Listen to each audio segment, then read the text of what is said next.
Perkembangan media sosial bagaikan pedang bermata dua. Bisa membawa manfaat, tapi bisa juga membawa petaka jika kita tidak bijaksana dalam menggunakannya. Masih di I'm Possible, New Year, New Chapter. Dari Impossible jadi I'm Possible. Tadi Romo Muji sempat bilang bahwa dunia digital itu dijadikan sarana. Nah, sarana itu kan bisa untuk menyatukan, bisa juga untuk perpecahan. Kalau kita lihat di tahun 2017 banyak oknum-oknum yang menggunakan sosial media sebagai sarana untuk memecah belah. Itu gimana nih komentar dari Pak Mahfud? Iya, betul. Itu saya kira salah satu catatan buruk ya di tahun 2017 itu sosial media itu digunakan untuk menyerang orang lalu memecah belah berdasar isu identitas primordial. Itu tidak bisa dihindari dan saya kira itu akibatnya sampai sekarang masih berkelanjutan. Dulu saya pernah didatangi oleh Rasad Hamid dari utusannya Presiden Obama gitu. Dia bercerita begini, apakah di Indonesia nih konstitusinya jalan katanya. Iya. Kok sekarang di sini banyak diskriminasi di Indonesia. Saya bilang, Anda tahu enggak? Saya bilang, Indonesia ini penduduknya 250 juta, agama di sini banyak sekali. Kalau Anda hanya menunjuk satu kasus, misalnya di Lampung, di Madura, itu kan kecil sekali dibandingkan dengan yang ini. Karena apa? Karena kami bersatu, punya satu dasar ideologi negara namanya Pancasila. Di mana kami menyadari bahwa perbedaan nih untuk Anda semua ini. Perbedaan itu adalah fitrah kalau dalam bahasa. Fitrah itu artinya, itu ciptaan Tuhan. Tidak mungkin Anda memaksa orang lain sama dengan Anda. Tidak mungkin. Wah, pokoknya harus sama, agamanya harus sama, kalau tidak dihantam. Etnisnya harus sama, ini etnis ini, etnis itu.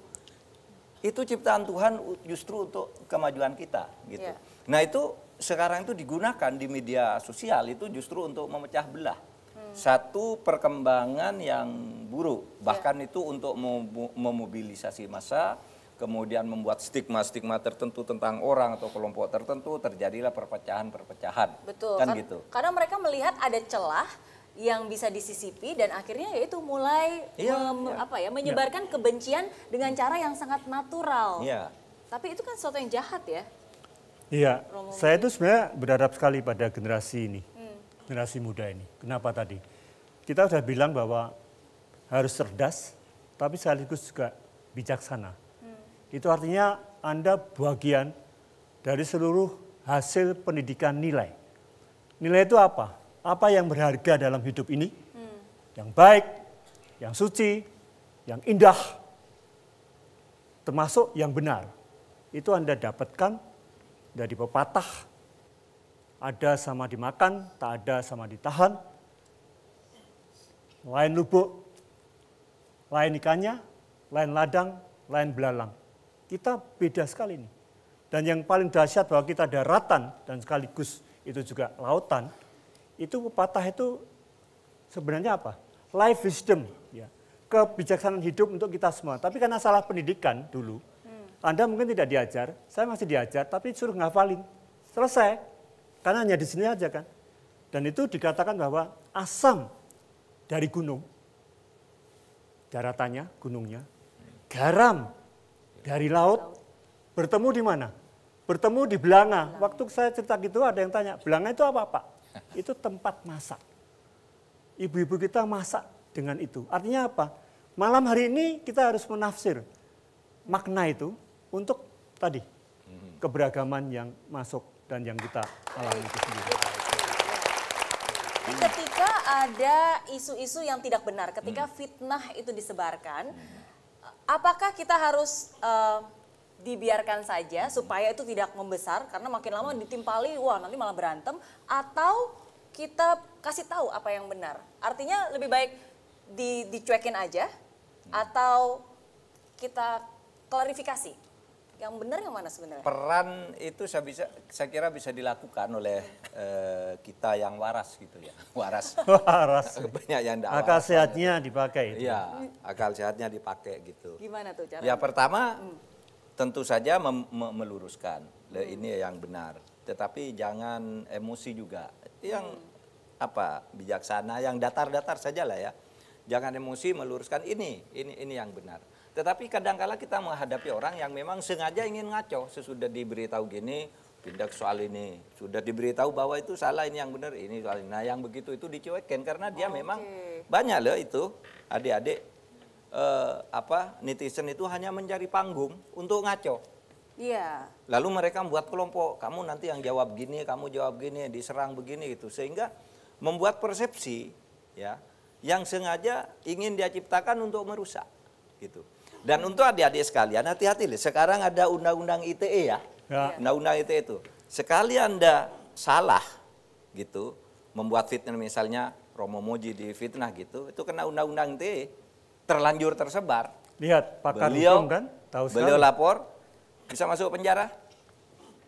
Jangan suka kalau hoax itu, kalau berita menghina atau berita yang tidak benar atau berita tidak jelas, lalu kalau di Twitter misalnya di retweet, apalagi dikomentari, itu kalau yang bersangkutan diterima bisa lapor polisi, saudara bisa diproses karena telah melakukan pencemaran nama baik, melakukan perbuatan tidak menyenangkan dan sebagainya dan sebagainya. Itu hati-hati sekarang, jangan sembarang, wah ini kok menarik, retweet. Bukan hanya omongan yang salah, bukan hanya fitnah, juga gambar-gambar kekerasan itu dilarang oleh undang-undang itu. Gak pornografi, porno gitu. Kok menarik lalu di-retweet ke temannya gitu, lalu menyebar. Iya, enggak boleh. Dan ikut nimbrung semuanya ya kan. Wah, makin seru. Wah, gayeng lalu kayak show gitu kan. Iya, disebar ke WA macam-macam. Biar banyak yang komentar. Dan jangan Anda berpikir, enggak ini hanya grup sendiri, enggak boleh. Di dalam undang-undang itu di grup sendiri juga tidak boleh menyebarkan kejelekan orang lain.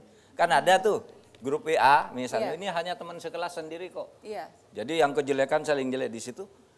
Keluarga bahkan tidak boleh meskipun satu keluarga. Tapi itu ada di undang-undang bisa, walaupun misalnya dalam grup WA sendiri saling menyebarkan sesuatu yang negatif. Menurut undang-undang itu menyampaikan sesuatu yang menyebabkan orang lain tidak senang itu ke depan publik. Nah sekarang yang dikatakan ke depan publik itu bisa didengar oleh lebih dari 2 orang. Dirinya sendiri.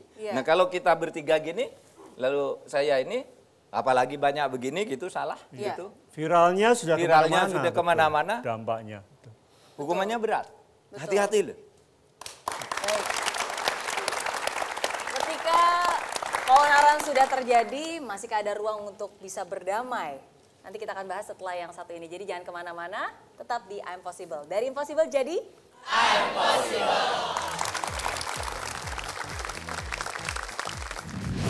Setuju nggak dengan pendapat dari Pak Mahfud? Oh, enggak perlu persetujuan, ini hukum ini. Oh, menguji. Nah. Kalau kalian pakai kacamata hitam terus, coba yang cantik